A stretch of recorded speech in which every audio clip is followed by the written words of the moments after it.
Okay.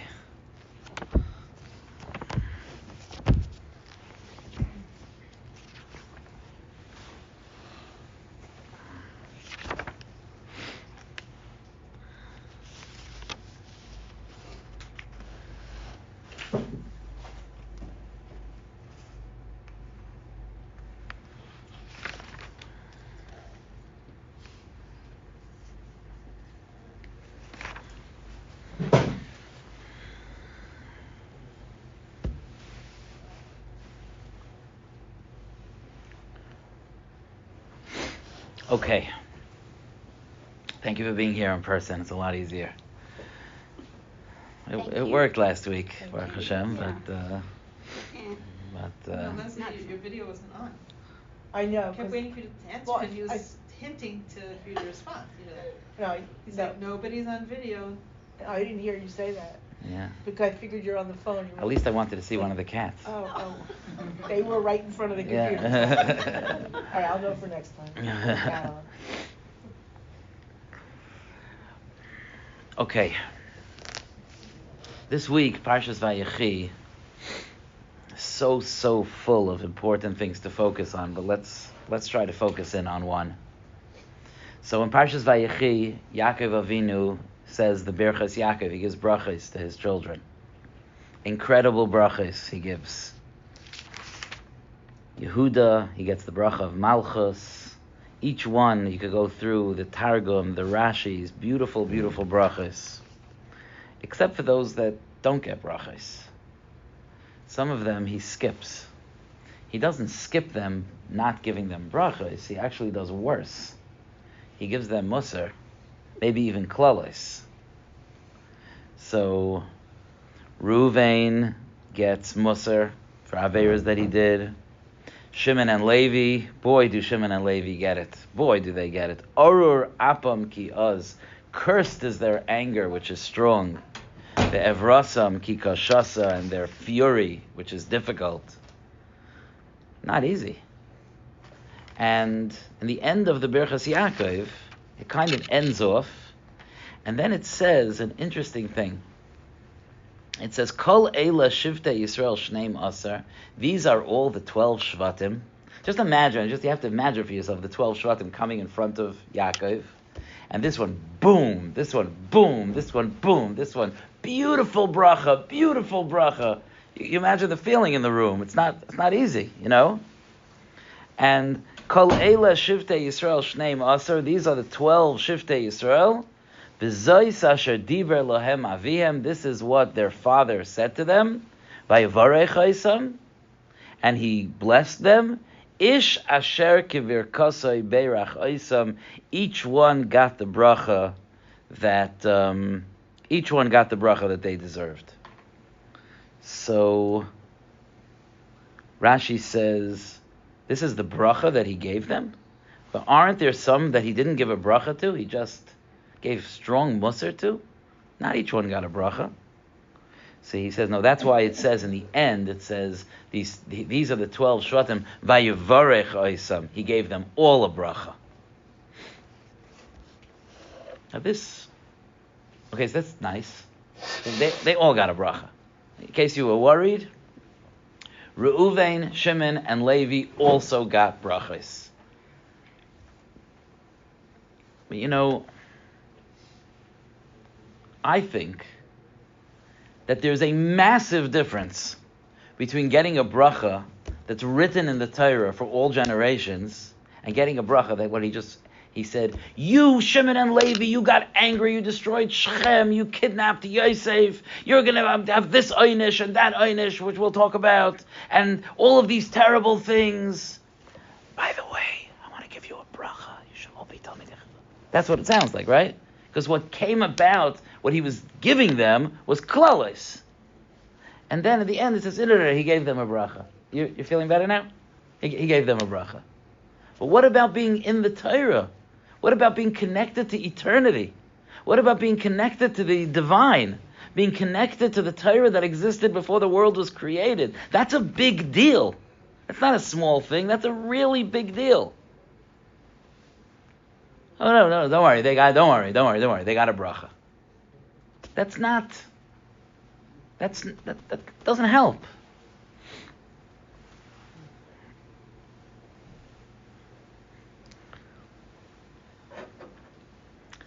So I have a theory, and it's an important theory.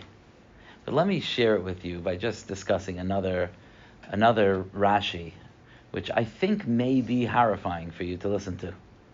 I think it's a good start. So Yaakov is disappointed at Shimon and Levi for getting angry. They got angry and they sold Yosef. Rashi targets specifically Shimon and Levi for selling Yosef. Other Mefarshim don't do that. Other Mefarshim just consider that all the brothers sold Yosef. But Rashi specifically holds that in Parshas Vayeshev, when it says Vayomer Ish El Achav, that a man said to his brother, it was Shimon to Levi. So Rashi holds that Shimon and Levi were really at the core of the conspiracy to sell Yosef. So they sold Yosef. They killed out an entire city of Shechem. Not a small thing. You know how old they were, by the way? They were 6 and 7 years old. Okay? They killed out the entire city of Shechem. And Yaakov is a little bit concerned about their anger. So Yaakov says to them, here's what we're going to do. Achalkeim b'Yaakov. I am going to divide them up in Yaakov. And I'm going to va'afitzem, and I'm going to spread them out, be Yisrael. I'm going to spread them out among Klal Yisrael. So you guys are too powerful to all be together. Okay? It's too dangerous for Klal Yisrael. So what I'm going to do is, I'm going to spread you out among Klal Yisrael, because you get too angry. So what am I going to do? So the Leviim were spread out among the whole Eretz Yisrael, right? They had to get Mussar and all the different things that Leviim did. There were 42 cities where the Leviim lived, spread out over Eretz Yisrael, plus the 6 Arei Miklat. So 48 cities where Leviim lived, spread out over the whole Eretz Yisrael. Va'afitzim, they were spread out. There was no place in Eretz Yisrael to point to on the map, here's where Levi lived. Now Shimon did have a place. But Rashi says, I'm going to make them aniyim, poor, so they're going to have to be traveling around, like we find, unfortunately, in town when people come from Eretz Yisrael to collect money for themselves, because they'll be aniyim, the seifrim, and they'll be seifrim, so they're going to be either scribes or selling Sefer Torah, Tefillin, and mezuzahs, which is also the type of thing that they're going to be peddlers going from city to city. Okay, if you're too angry to have everyone in one place, we're going to spread you out a little bit. Okay, you ready for this? And what else? Teachers. Umelamdei tinoikos. Teachers of children. That's what we do with the people that get too angry? Does that make sense to you? They're melamdei tinoikos. That's what we need in Rabbeim, that they should be angry people? It's a good question, right? This is a big problem. I think this is a problem. It can't be. It's impossible. I do not accept that we need angry people to teach our children. I do not accept it. I do not want angry people to teach my children. If anything, we look for the most patient people to be melamdei tinoikos. So what is he saying? Ein lecha aniyim v'seifrim umelamdei tinoikos ela mishimon kedei sheyu nifutzim, because they should be spread out. You knew the Rashi. What's the pshat? They have the enthusiasm. They have the passion. Okay. It's directed in the right way. Okay. So you're right. But I think we have to put the pieces together.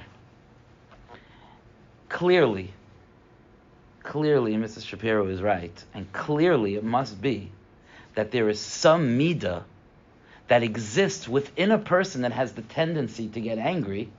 There exists a midah that could be beneficial in teaching children. It must be, right? We agree about that. It has to be. So how do we get there? But we just started off that they get angry. So I think I'll give you an example. When the Yidden were set up in Eretz Yisrael, the different parts of Klal Yisrael, so Shevet Shimon, the angry Shevet, lives like a little bit swallowed up by Yehuda. Okay? Why? So Chazal say it's like an ox that gets too angry. You know, an angry ox, like the bulls of the bullfighting, like can get pretty angry. So in order to keep the ox at bay, they paint a picture of a lion on the door of his his corral, so that the ox is held in check. So too, say Chazal, Yehuda is a lion. Yehuda is Malchus. Yehuda is strength. So we put Shimon together with Yehuda. So like the simple pshat is like so that they should behave. They shouldn't be the angry ox because I just lost the Zoom.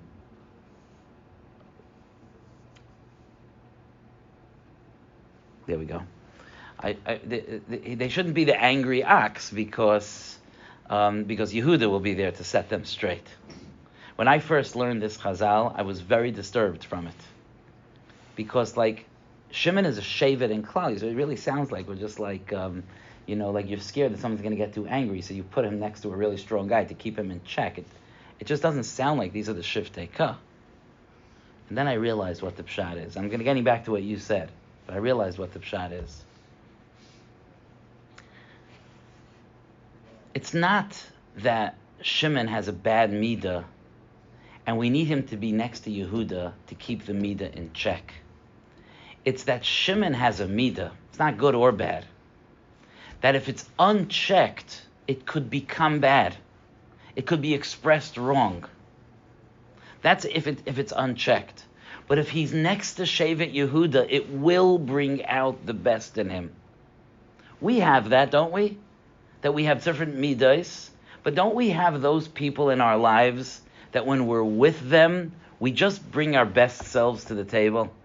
We just feel like we're the most positive and focused and patient selves when we're with those people. So the Shevet Shimon, it's not that Hashem is just trying to keep him in line. It's that HaKadosh Baruch Hu wants the strength of Shimon to come out. And the strength of Shimon comes out when it's balanced together with being with this Malchus, this majesty of Yehuda. That's when Shimon is at his best, when he's together with Yehuda. Right? That has to be what it means. And I think, as you're saying, I think that's what it means by the Malamdei Tinaikas also. I mean, let's think about it. With Shechem, right? So Shimon and Levi killed out Shechem. They got angry. Yaakov Avinu felt that it was too big of an expression of anger for them. It's true. But what were they angry at? What were they angry about? They were angry that some powerful guy kidnapped their sister for inappropriate purposes. Is that a good reason to be angry? I think so. I think I would want that girl's brothers to be furious. The midah, the strength, the feeling that they had, hachizayna yasa es achaysenu, defensive of their sister, protective of their sister, is a very Yiddish midah. Of course a brother should be there to protect his sister, shouldn't he? Okay, but it went too far. It wasn't expressed properly. They didn't ask proper eitzas. They didn't express this pure feeling. It's a pure feeling to want to be they let concern become blind anger. That's never helpful. Blind anger. But the concern, the determination, the strength, the willingness to step up in an uncomfortable situation and do something, that's what we need them for. We want that. It's just that sometimes without the proper balance, it could get mismanaged.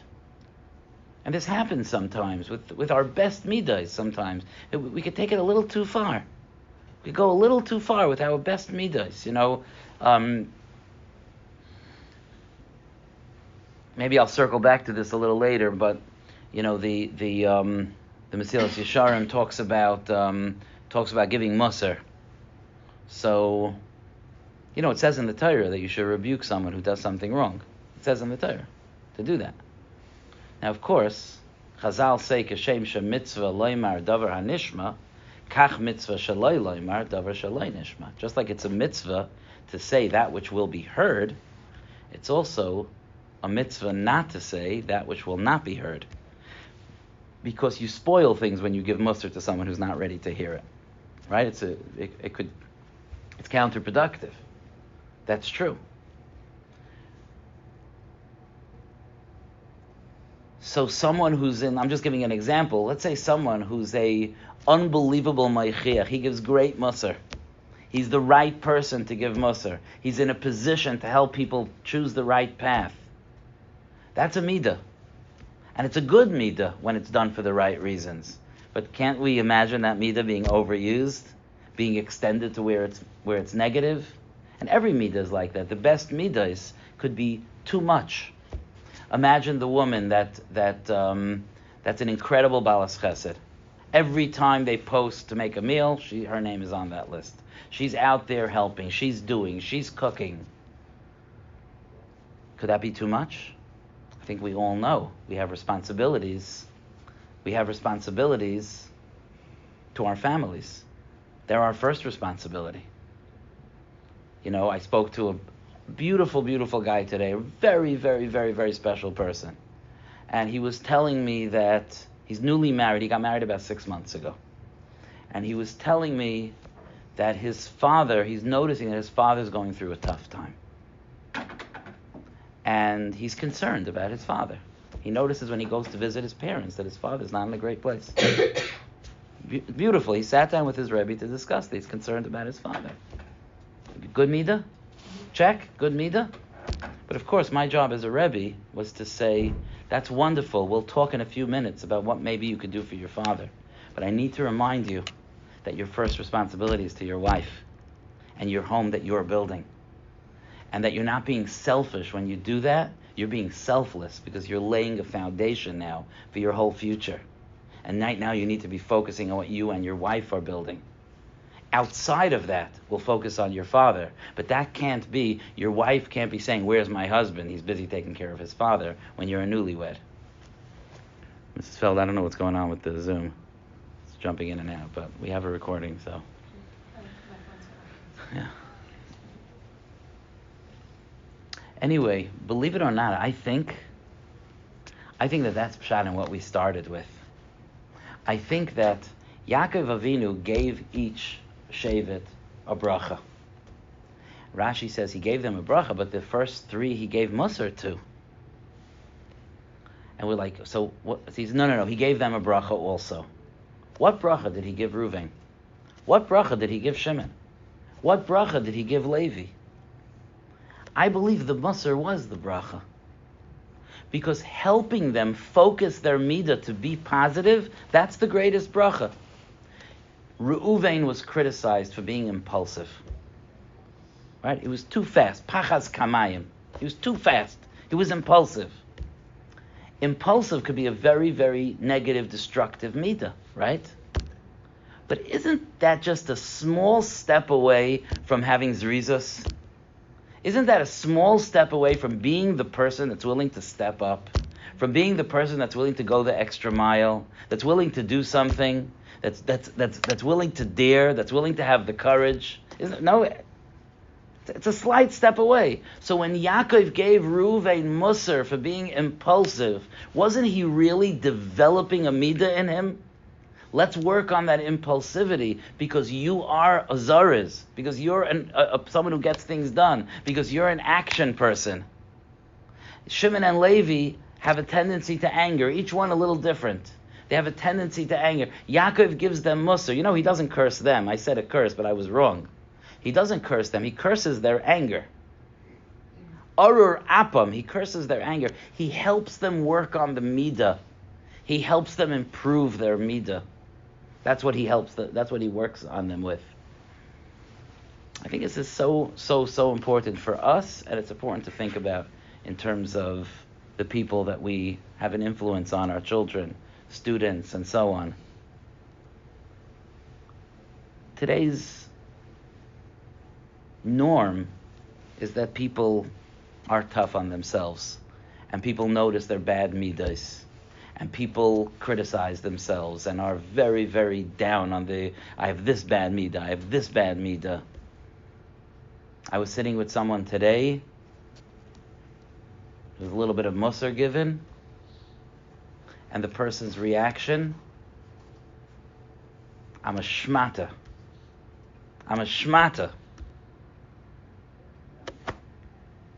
I wasn't the one giving the Mussar, but I was there. That was not the intention.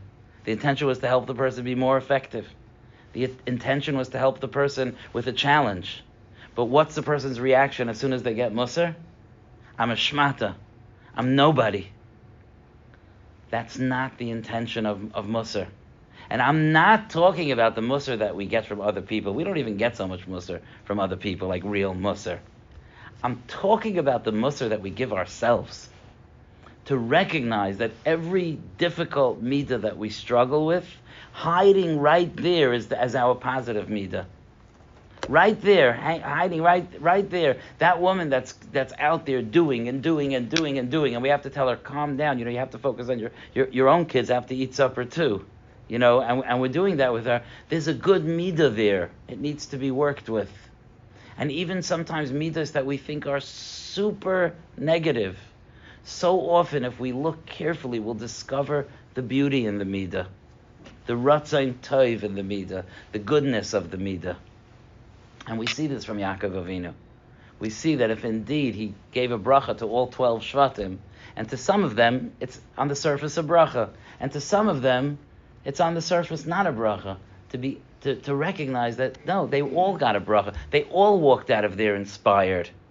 They all walked out of there besimcha, that their lives have been changed for the better from his bracha. On some of them he pointed to a good midah and he built it, and on some of them he pointed to a negative midah and he helped them cure it and make it into a good midah.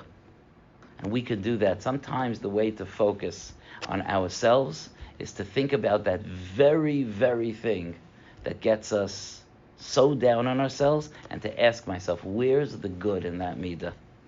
Where's what's special in that midah?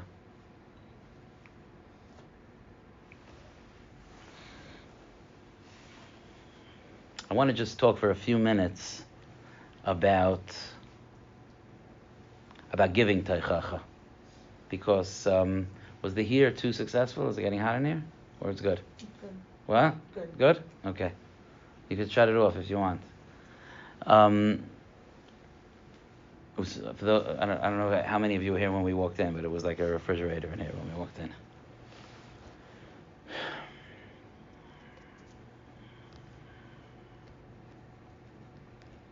One of the greatest kaichos that a person could have is the ability to accept Mussar.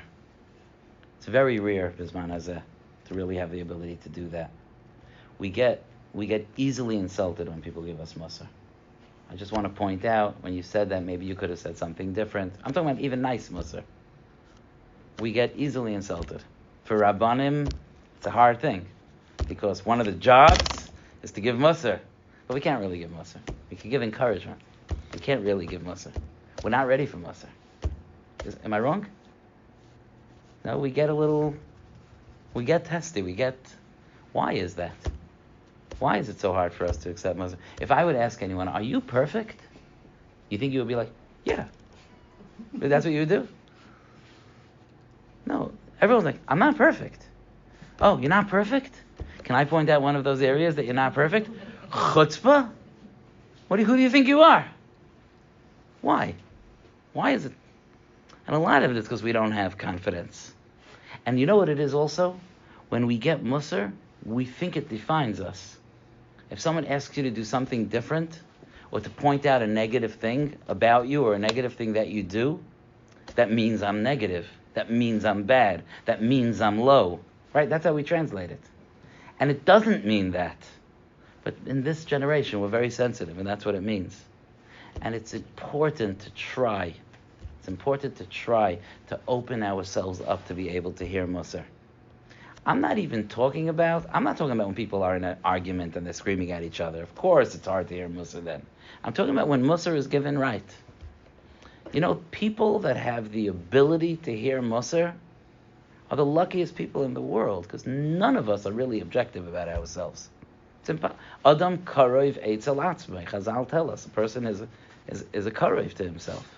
If you have the ability to listen to someone be honest with you about yourself without shutting the person down, because most of the time what happens is somebody comes over to me and says, is it okay if I point something out to you?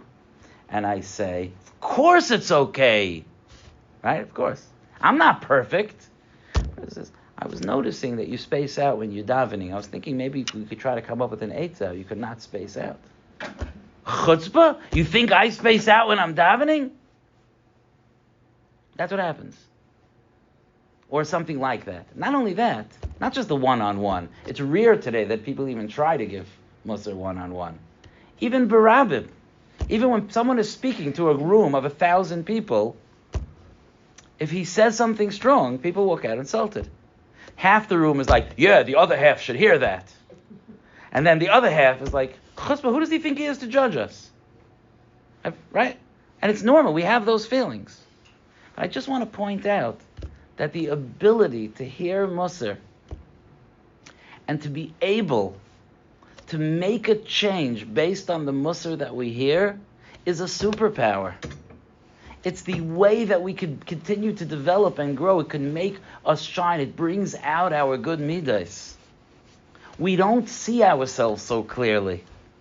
We depend on people to give us Mussar. I'll never forget, my Rosh Yeshiva told us once that I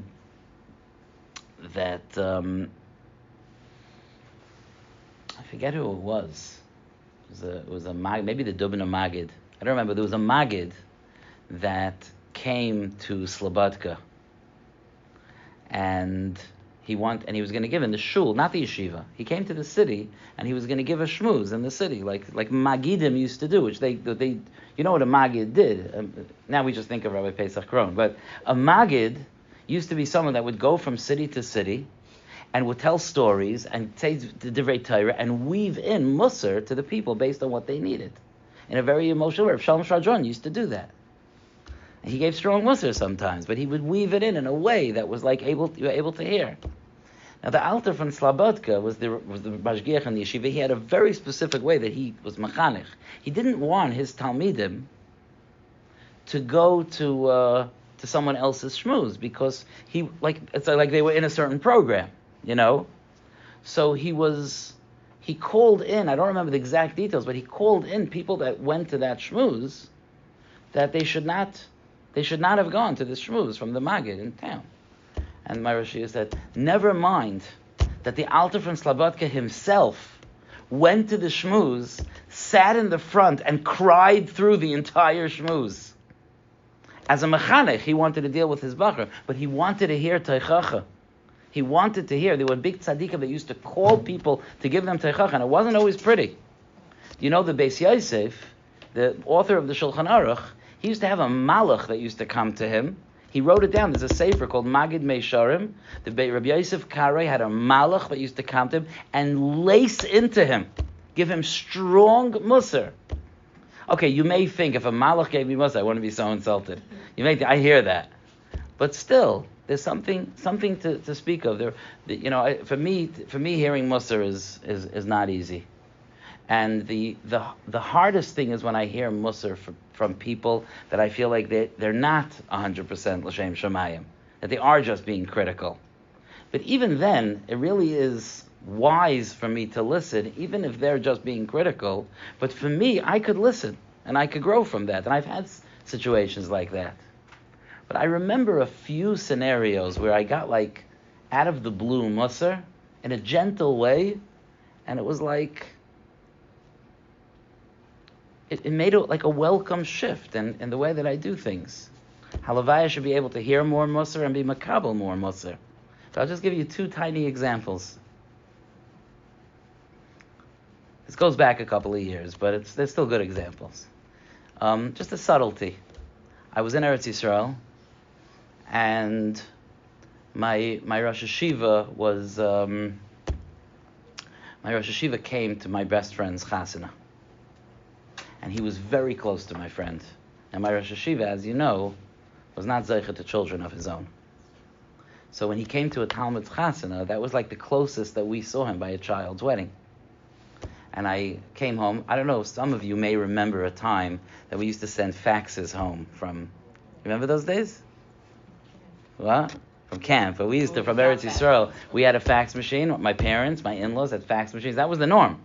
That's how, like what today would be an email. In those days, we would send faxes, and then the paper couldn't read it after a few months. My in-laws kept a notebook of all the faxes that we sent, and it was great reading until you couldn't read it anymore. Should have made copies of them, whatever. No, nobody? Oh, for sure. No, yeah, you remember those days. So I sent a fax to my father. Tonight I went to my friend's chasana, and the Rosh Hashiva was there, and he was so happy. I don't know if I'll ever see the Rosh Hashiva so happy again. Because the tkufa was ending then, That's what I wrote. I get back a fax from my father. Thank you for your fax, whatever. I could just point out perhaps a better lashon would have been, I hope I see the Rosh Hashiva this happy again in the future. It's good Mussar, no? He said it in a gentle way. And even then, even as I think of it, even as I tell it over, I'm embarrassed to say this, it was a little hard for me. I was like, you know something? I wrote you a fax. I came home from a wedding. I wrote you a fax. You called me back to criticize me? But wasn't it good Mussar? Isn't it good Mussar? It added a layer of sensitivity to my life. It was good. But that was one thing. Then there was another this type of Mussar, this type of Mussar of just like, and this, this came from a completely random, like your father giving you Mussar, like, okay, this was a random thing. And I'm still not perfect with this, but I was in a shul in Brooklyn. My mother-in-law still lived in Brooklyn. And it was during the week, whatever. We were hanging out there. And we were visiting. And I had to go to Mincha at Ma'ariv, so I went to Mincha in a shul. Someone from the neighborhood sees me and says, your mother-in-law lives here. You never come for Shabbos. Why don't you come for Shabbos? Now, do you know why I don't go for Shabbos? You know why? Because I have a shul. That's why. And my mother-in-law comes to us. He wasn't giving me Mussar that we don't pay enough attention to my mother-in-law. Baruch Hashem, we're very good children, and we love her and we take care of her. And she takes care of us. But he was saying, like, why don't you come for Shabbos? You only come during the week. Why don't you come for Shabbos? So I said, in the cute way that I like to talk, I said, I can't come on Shabbos. I work on Shabbos. He gave it to me over the head. Not in an angry way. And I do work on Shabbos. But he said, Yidden for generations were Moiser Nefesh not to work on Shabbos. A Yid doesn't say, I work on Shabbos. I know what you mean. I know you mean you speak on Shabbos, you have to be in your shul on Shabbos. I know that's what you mean. It's not fine for a frum person to say the words, I work on Shabbos. Was he right? You're not sure what to say here. Yeah. He was right. Yeah. He was right. I'm still not perfect. Sometimes it still falls out of my mouth. But he was right. And even then also, this is gentle Mussar. This is gentle, like, what, it wasn't like, it's gentle Mussar. But even then, it was hard for me. It was hard for me to not to say, like, you know what, like, I have my people that talk to me about, like, how I talk. Like, I have to not accept it. Or to just reject it in my heart. To nod my head and to reject it. But to leave and to be like, I think he's right. I should change that. That was hard for me. And this is the best Mussar, right? This is the easy Mussar. There's not, I've gotten stronger Mussar about my parenting or my teaching. Like it really gets into your heart. This is the easy Mussar, but I felt the difficulty. It's not an easy thing. It's not an easy thing. It was worth accepting it, and you build the muscle of accepting Mussar, and it ends up making you a more confident person. It really does. It ends up making you a more confident person. And I just want to say before we end that it's something to think about, not just about us getting Mussar. Oh, I should mention that the hardest Mussar that we get, the absolute hardest, toughest Mussar that we get is from our children. Right? That is the hardest. They know us a little too well. We can't hide things from them. They don't have a filter. They say it as it is.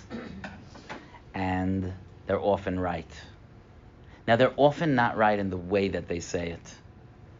And children have to know how to act appropriately and how to speak appropriately and so on. They do have to know. But we should be careful. Sometimes our children really have a good point, and there is something to grow from what our children say. And we hide behind chutzpah. That's how you talk to me? We hide behind that to reject the Mussar. But sometimes we have to tell them not to speak that way. But by the way, you think I'm talking about older teenagers. I am. But I'm also talking about 8-year-olds. It doesn't matter so much the age. They get it sometimes, and they point out the Mussar. And there's a certain strength in listening to how I can grow. And imagine what you taught your child when your child criticizes you and you take that. Can you imagine like a generational shift that you could create? Let's say it's your teenager, your 10th grader, comes home and says, why do you always get angry, before Shabbos? Busted. You're always in a bad mood on Fridays. I'm just, as an example. Imagine what you would teach that girl if you would be like, yeah, I know I tend to be in a bad mood on Fridays. I'm really working on that. And just imagine. Imagine. Can you imagine? Imagine a reaction of a mother. Yeah, it's something I struggle with. I'm working on it. Imagine what we would teach our children. Imagine, how many generations you just changed by doing that? How much you set into motion, how many positive things you set into motion? Something to think about. Even if they shouldn't be chutzpahdik. And we have to teach them how to talk. And maybe that should follow up with, in the future, if you want to point something like that out, say, could I point something out? Sometimes we could teach them. We take them through it. But there's such a maila in just being aware of those things. We are meshuchad. We're not fully able to see ourselves. From our spouses also, the ability to be able to listen just to an honest comment without it positioning and defending and insulted. And then what ends up happening is that the people that love us the most are afraid to say anything that criticizes us because they know how we're going to react, and we taught them well. And it's very quiet, and they don't criticize us. It's great. Except that we don't grow, and we don't develop that way. And sometimes if we can open ourselves up to when things are said towards us in a dignified way, we're opening ourselves up to be able to change and to grow. And it could be a very, very, very positive thing. So let's just, in summary, let's recognize that our worst midas, whatever that might be that you're getting Mussar for, our most difficult things are usually also part of, why I get into such a nervous mood before Shabbos? Because I love Shabbos so much, and I'm so nervous to get everything done in time. And I pushed things off till Friday because I was taking care of other important responsibilities, and so on and so forth. Usually there's a good midah in there. Don't be afraid to discover the things that need to change. You're just discovering what makes you special. There are good midas woven in there, even in the things that you need the most work on. As we see from Yaakov Avinu, that he gave Mussar to some and brachas to other, and then we find out they all got a bracha.